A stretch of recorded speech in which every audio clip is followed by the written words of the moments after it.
Anderson the Spider Silva, one of the greatest mixed martial artists of all time. And we have some topics to talk about and cover on Anderson Silva, some of his fights, his career. It'll probably just turn into a career recap. But recently inducted into the Hall of Fame. What better time than to talk about Anderson Silva? Yeah, more fan questions. You know what I mean? This is cool that people are engaged. They have stuff that they are curious about. Having us talk about, which is exciting for us. And who better than the Spider? The one and only. Shout out to Jesse, one of our own at our gym, for this question. Let's get right into this question.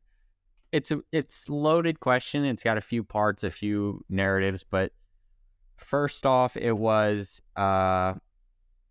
Anderson Silva fought Daniel Cormier on short notice and ended up losing. And I think the question was along the lines of, did Daniel Cormier take it easy on Anderson, not go for the finish, and kind of just coast to a victory? And then there was another part to the question, but we'll start with that, and then we'll build. Yeah, take it easy. I don't think that's exactly the way I would put it. But I do think there are moments in that fight where Daniel showed Anderson a lot of respect. Anderson's the legend. Anderson was a bit older. I'm not sure exactly how old he was during that fight. DC was older himself. This was sort of like a Legends thing. It was a cool fight for us to be able to see. And you and even mentioned, Tyler, that you saw Cormier say the thing that you saw Cormier say, because I had a thought on that. Now, I can't exactly pinpoint when or where I saw this, but I'm pretty certain I saw this.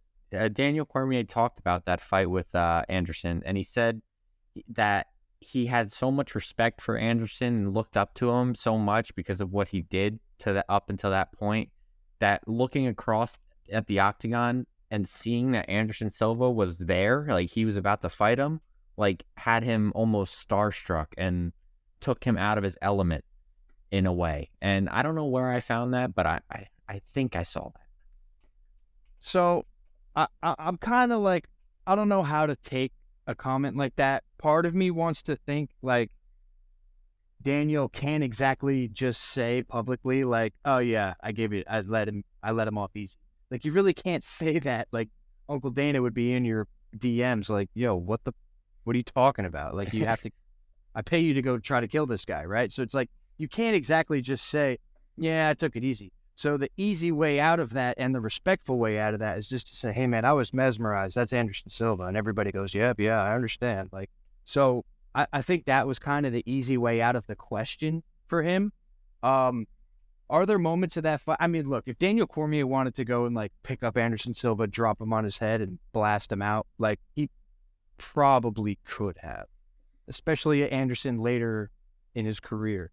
But with that being said, I mean, Anderson's faced a ton of wrestlers. Anderson's had a very long career fighting like the most dangerous guys ever. Like his second fight in the UFC was a title fight. He literally came into the UFC and fought a number one contenders fight. So like, that's crazy. That's unheard of. So like, he is that guy to be very afraid of. He is that guy that can put you to sleep with one shot. And I'm more on the side of, I don't think Daniel let him off easy. I think he played a smart fight and a respectful fight. First of all, he didn't want to get knocked out himself. And, that's the type of respect I think he showed Anderson. And, could he have pushed a little bit harder? Maybe. But, I mean, it was a late replacement fight. I mean, it was kind of a win-win for everybody. So maybe he didn't go as hard as he physically could have, but he was winning. So, maybe he just kind of coasted. Yeah, I'm in agreement with you. Take it easy. No, I don't. I mean, I don't think he took it easy. Like you said, I think Anderson Silva is a very tricky guy to try and go against no matter where you go. He's got the submissions. He's got the striking, obviously. even late on in his career, it's Anderson Silva. He can knock you out with one punch, with one kick that you never see coming. And one moment you're standing in front of him, the next moment you're waking up. So Yeah, we've I seen just plenty think, of guys go that route. yeah. So I just think DC knew what he was getting into and tried to win the fight in the most safe way he could think of doing it, and maybe that looked like he took it easy, but I don't think he took it I don't think he took it easy. I think he Yeah, tried to and do it smart. right. I think it was more of like it's not like I feel bad for this guy, I'm not going to beat him up. I don't really think it was that. It might just be like I respect this guy a lot, and I know he could like shut my lights out. So, you know, and he didn't have any time to train for a guy like Anderson either. So if it was an ugly fight, not exactly just like DC's game plan, could have just been Anderson, trickiness. Yeah. The second, I think if I remember, the second part of that question was, how does that fight affect Anderson's legacy, considering he went the distance with one of the greatest heavyweights, one of the greatest light heavyweights of all time? What do you think about that little spin to it? Now we're looking on the Anderson side of it instead of the DC side. Right. So if you look at Anderson's career up until that point, he really did not have much left to prove to anybody that he was one of the greatest. Um, does go in the distance with DC, one of the greatest heavyweights, in a late replacement fight.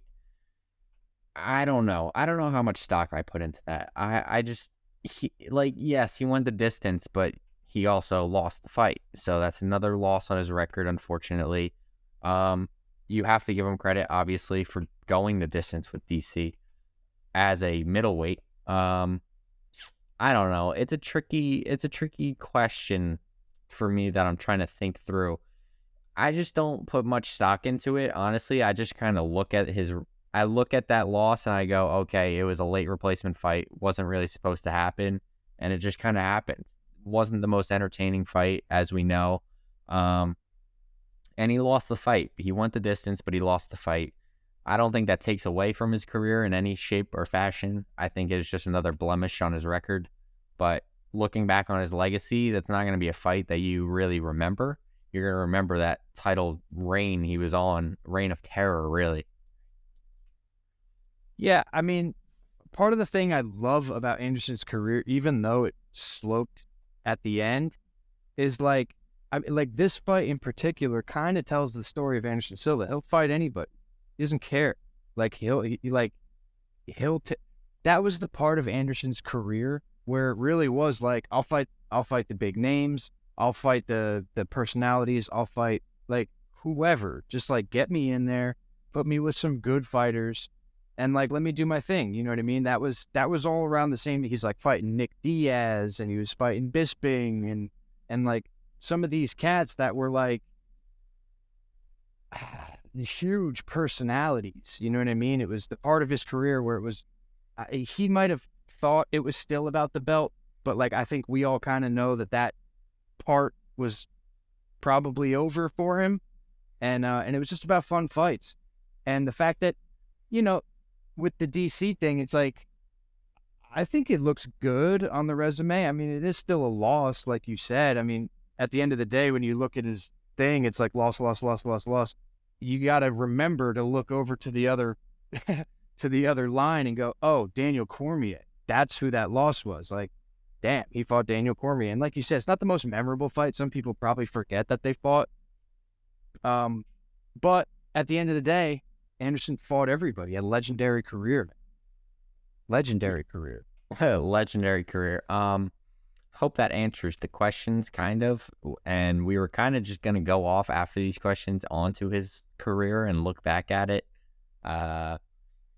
Where do we even start? I don't know. Yeah, well, at the end of the day, you look at his strength of schedule, right? I think he went like 7 or 8-0 fighting out of Brazil. Then he went over to Pride and actually was like a 500 fighter in Pride. He didn't have a crazy amount of fights over there. He won some, he lost some. Even like, but his quick submission losses, like, okay, we talk about it all the time. People get caught, even the best guys in the world. You're not expecting something and somebody throws a submission on you. Sometimes that's how it goes. It's a wrap. You know what I mean? Yeah. Guy comes into the UFC, obviously had some heat and some hype behind him because they put him in against Chris Lieben as a number one contenders fight. Whoever won that fight was getting a title shot. He absolutely demolished Chris Lieben. And Chris Lieben was like the guy who, like, even if he got beat up, like, always stayed in the fight.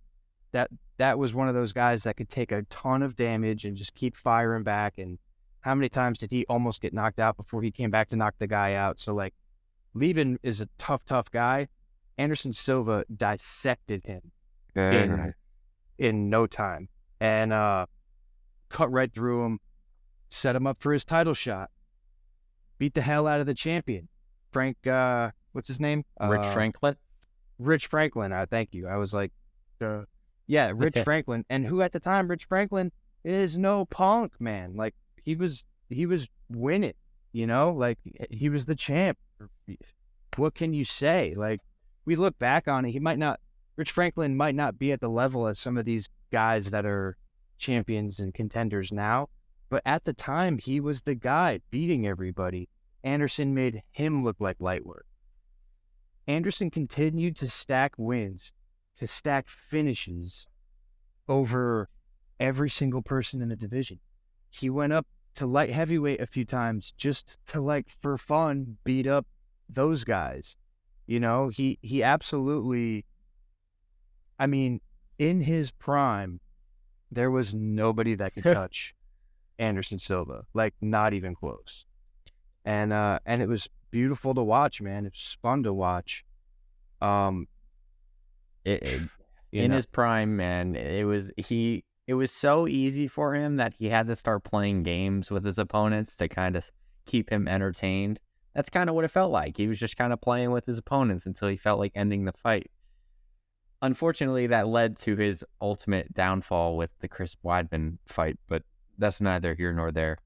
In his prime, Anderson Silva was one of the best, and it arises the question of where we put Anderson on the GOAT list. I think that was that last question from Jesse.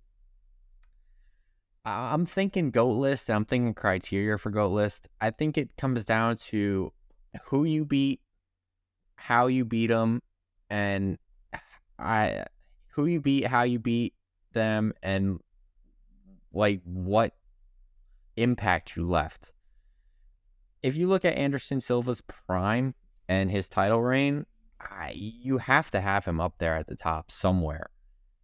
Who he beat, he was beating the old age of fighters. He beat the old age, and then he went on to beat the new age.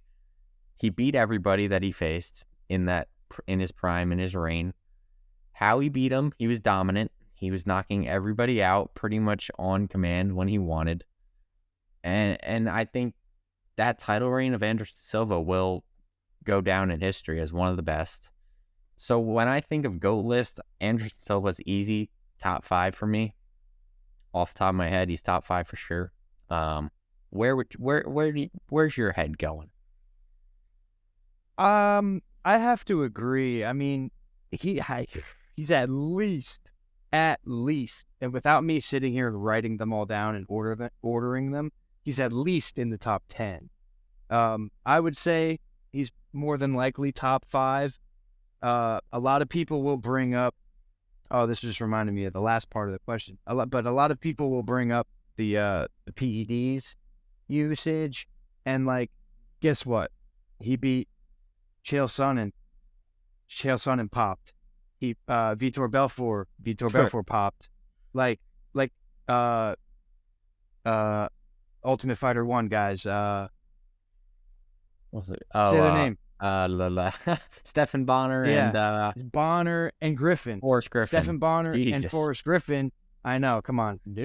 Casuals. Stephen Bonner and Forrest Griffin. They both popped after they fought Anderson Silva. So, like, I don't care. Like, I think it's like, yo, man, everybody was doing it. Some of them got caught. That doesn't take away Anderson Silva's greatness for me. You don't just like front kick people in the face because you did steroids. like, do you know what I'm saying? Like, you might have like recovered a little bit faster during your training, but like, you know how to kick someone in the face with perfect timing and speed and accuracy. And like, that's why he's the GOAT. Look, the first time we ever saw him in any trouble, real trouble, Chael Sonnen put him on his back for like 5 rounds. Anderson hung in there, stayed tough, didn't get finished, and found the triangle at the last second. It was like unbelievable. He goes back and fights Chael again, demolished him, right? Again, wins and knockouts in multiple weight classes. Then you have the Weidman fight. Now, part of that question from Jesse was, had he retired after Stephan Bonner, would it have been better for his career, right? Because as soon as after that fight happened, a whole mess of shit came on Anderson's career, right? But I don't think it hurts him. Like, it hurts him, but I don't think it hurts him as bad as it looks. I know when you pull up anyone who doesn't know who Anderson Silva is, they're going to pull up his page, his Sherdog or his Wikipedia, and they're going to see a long string of reds, losses, right?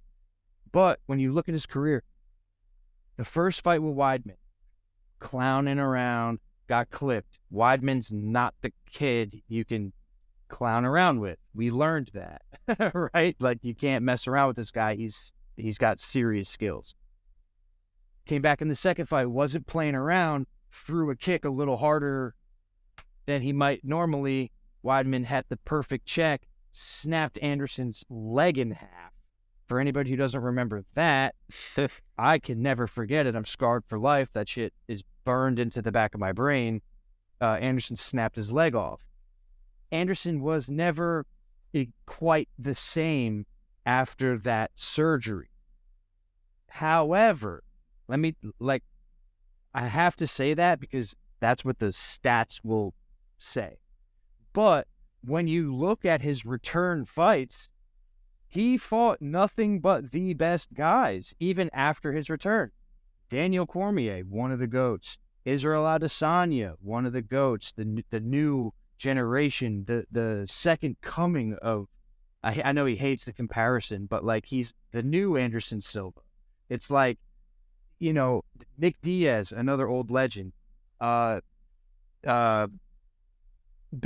who was the champ. Like, this list goes on and on and on, like Hall of Famers and future Hall of Famers.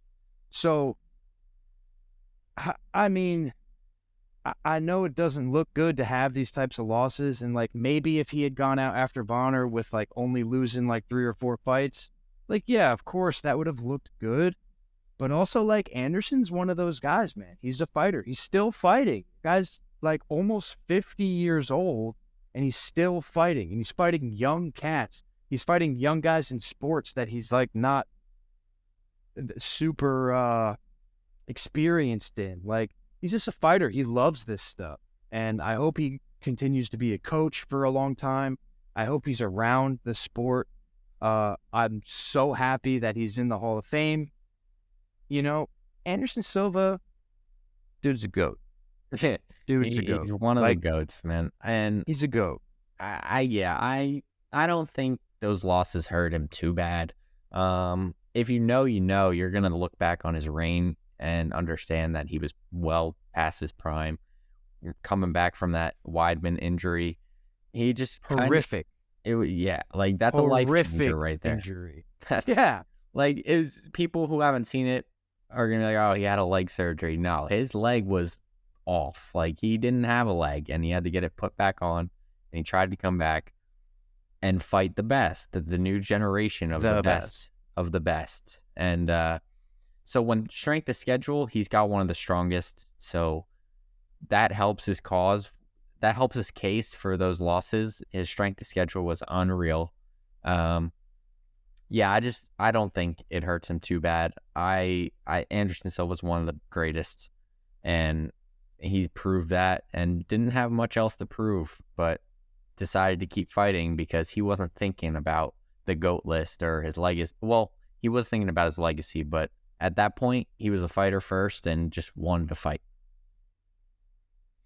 Yeah, and like, some of like I won't say goats, right? Because that term kind of gets thrown around a lot. But like in my own personal like favorite ever fighters lists, I could name but like probably all of them have like a ton of losses, especially later in their career because they're fighters. They take bad fights because they'll fight anybody and they believe they can win, even if the matchup is terrible, even if the age discrepancy, there's a weight discrepancy. Like these guys don't care.